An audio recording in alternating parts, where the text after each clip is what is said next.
Everybody, this is Perch. I continue to have memories and of Peter David, which he's not. Again, the guy's still alive and kicking, and we wish him well in his health recovery. But one of the cons I was at, Peter David was there, and he had his iPad, and he was watching in-game, and I was I was getting something signed from him and kind of having a conversation, but he was clearly interested in in-game, and so I go, yeah, it's a good movie. It's got. He's like, yeah. He goes, I've seen this at least 200 times. And I saw him a couple other times during the con, and he would just, get to the end of the movie, kind of, maybe wander around a little bit, and then start it up again and watch it again. And I must have watched that movie, at least 3 or 4 times that day, just at the con. So it's, but anyway, I got a mail here said the in game, so the memory kind of came back a little bit on Peter. But here's this mail. It says, "Hello, Perch. I commented on your Gilded Age video saying we are not in an age where we are in a transition period. I do agree, but you got to name it something, right? Specifically because of recession, COVID, diamond, and stupid unsustainable business decisions like companies only making proof of concept for movies and not relying on core sales, relying on only art collectors for storytelling medium, and changing the product characters like New Coke was the smartest decision in the world. There's too much going wrong to see where the chips will land, but I don't want to dub this age in this post. I want to talk about a reply I got indicative of people's thoughts on the industry. The reply was that they didn't see comics as a whole continuing. This shocked me a little and made me realize that people don't see the medium beyond Marvel and DC, so therefore can't really see where all this goes. Even if Marvel and DC shut their doors, there's still other direct to LCS companies like Boom or Dark Horse. Even if they die, Scholastic still inspiring kids, and they damn well can't print kids stuff only forever, knowing there's a vacuum for teens and adults. Even if they die, manga will inspire American manga. Say Viz dies, Webtoon will be flooded with teens who grew up on old comics and shonen manga. Even if all this shit dies, a kid will still want to draw one picture after another telling a story like me and hundreds or thousands of kids do every day. That's true. That is the nature. And if you ever confront people with this, and you say, comics dying, if you say comics are going to die, it's an absurd statement. Even if you confront people with that, they will pivot. And they'll be like, well, I mean just Marvel and DC. I'm like, okay, fine.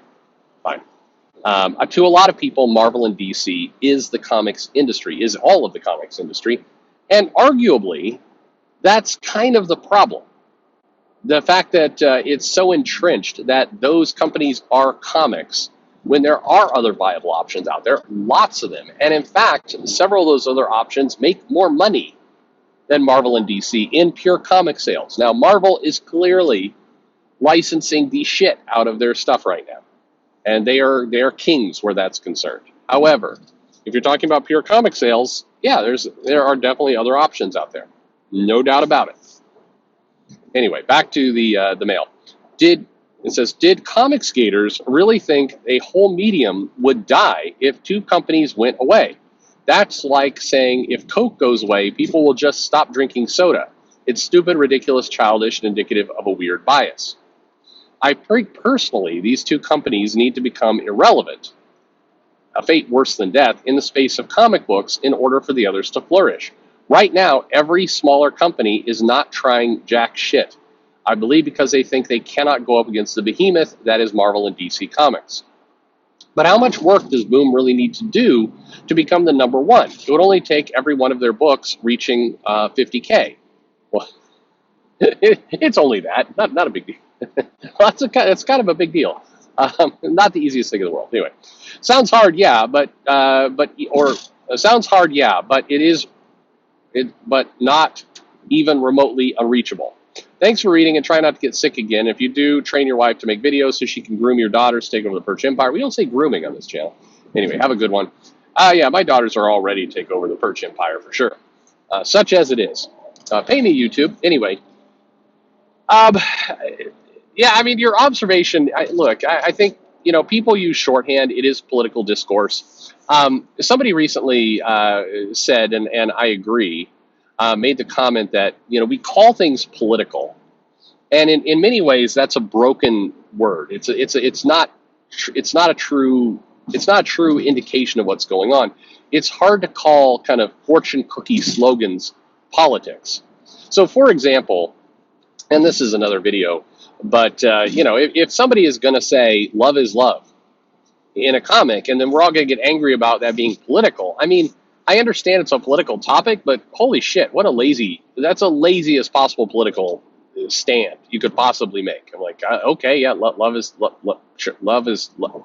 I mean, all right, fine. A comic came out where one of the characters had a jacket with the Ukrainian flag on the jacket.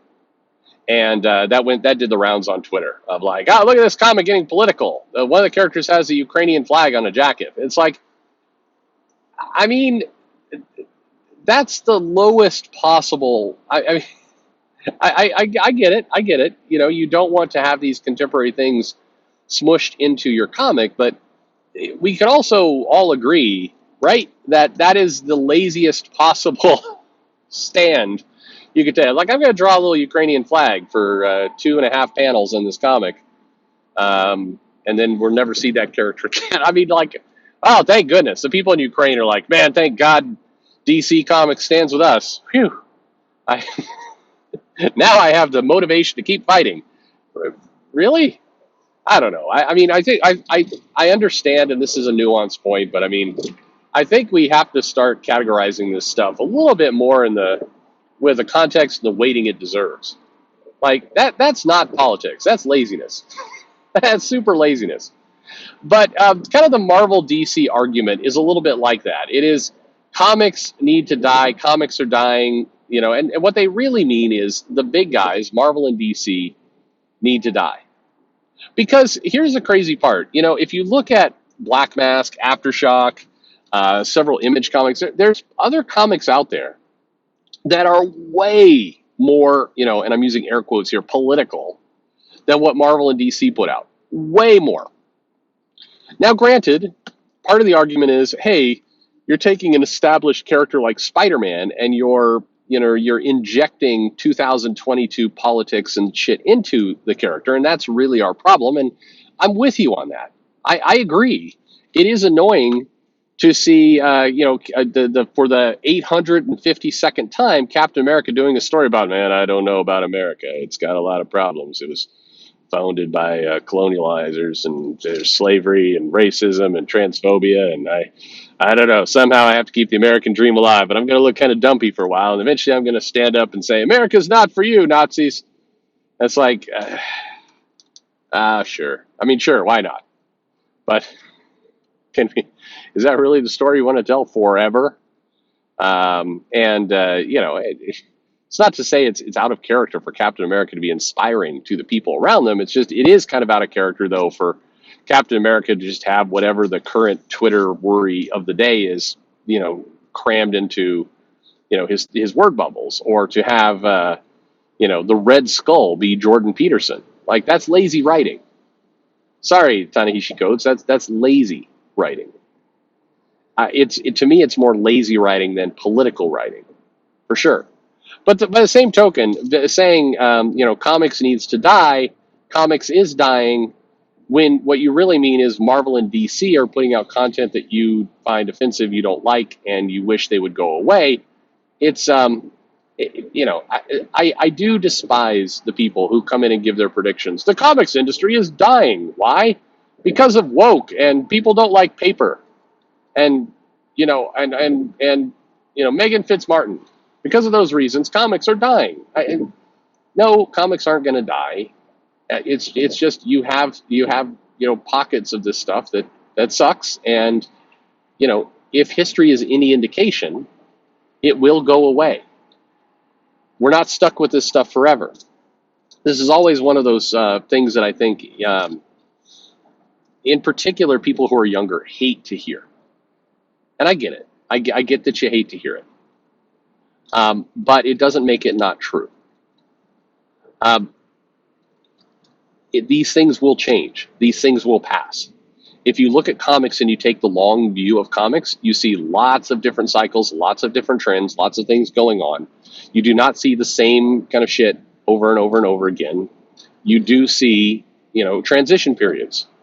And, the idea like of people putting pronouns into the comics, look, pronouns in general, I will be shocked if that shit is still going on in 10 years. Shocked. The people who put pronouns in their bio in 2030 are going to be called boomers. It's going to be like grandma on Facebook. That's how it's going to come across. Because it's cringy. To use another word that's probably going to go away at some point. It just doesn't fit. So, if you're still using pronouns in 2030, it's going to be ridiculous. So if you go really aggressive into fighting pronouns, you're welcome to, but you're also welcome to be, kind of a little lazy and just let it happen. Let it go away, because it is going to go away. Now that doesn't mean you shouldn't be angry. It doesn't mean you can't dislike it. No, I'm not. Definitely. You absolutely should speak what you want. You should buy what you are. All this stuff's true. You should absolutely own your own purchases and what you like and what you don't like. I'm not telling you not to be angry about something. I'm just saying, if you hate Marvel and you hate DC, there's tons of other comics out there. There's tons of other companies, and comics will exist in the future, and Marvel and DC will be fundamentally different. Absolutely fundamentally different in 5 to 10 years. By the way, maybe not for the better. It may get worse. Who knows? But it's definitely going to change. The only thing that is, that you can count on, that is for certain, is that this stuff is going to change. I don't know if that's comfort or not. So totally up to you. Anyway, there you go. The best advice I keep giving is keep. I've said this before. Keep searching until you find comics you like. Whether those are from an indie company, whether those are from Eric July, whether those are from Marvel. If every day you gravitate toward buying and reading comics you enjoy, you're doing the best possible thing for yourself, for what it's worth. Thanks for listening.